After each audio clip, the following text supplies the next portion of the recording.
Déjame contarte una historia real. Los expertos dicen que empezó en el Oriente, incluso otros dicen que fue en China, y se esparció por todo el mundo.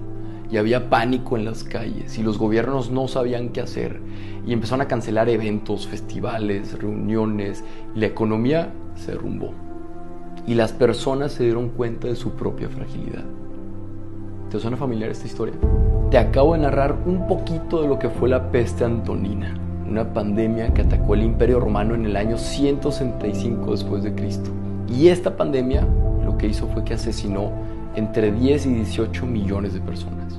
Si nos damos cuenta, ya hemos vivido esto. Y a mí lo que se me hace bien interesante es que, ¿qué fue lo que hizo el emperador Marco Aurelio en ese tiempo? En lo personal hubo 3 cosas que a mí me inspiraron muchísimo. Lo primero que hizo es que reunió un equipo de gente súper capaz y los escuchó y los empoderó a tomar grandes decisiones. Lo segundo es que después de armar un equipo de ensueño fue a combatir la recesión económica y vendió posesiones del imperio para ayudar a la gente más vulnerable. Incluso vendió posesiones de su misma esposa para poder salir adelante. Paró las deudas del gobierno y también pagó los funerales de las víctimas. Se preocupó por su gente y por su economía. Y lo tercero, cuando Roma estaba lleno de cuerpos y él teniendo toda la capacidad para irse y salvarse, decidió quedarse. Y fue a los funerales y ayudó a la gente y dio discursos. Fue el líder que todo el mundo necesitaba. Porque cuando la sociedad se está cayendo a pedazos, es cuando los líderes salen a reconstruirlas con sus propias manos. Sí, quizá el coronavirus nos está llenando de incertidumbre, de miedo, de aislamiento, pero tenemos que hacer lo mismo que aprendieron los romanos.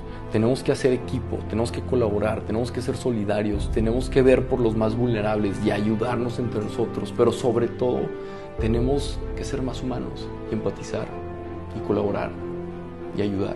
Entonces, ¿qué podemos hacer? Primero, dar gracias por todo lo bueno que está pasando, porque estamos más unidos que nunca, aunque no podamos abrazarnos.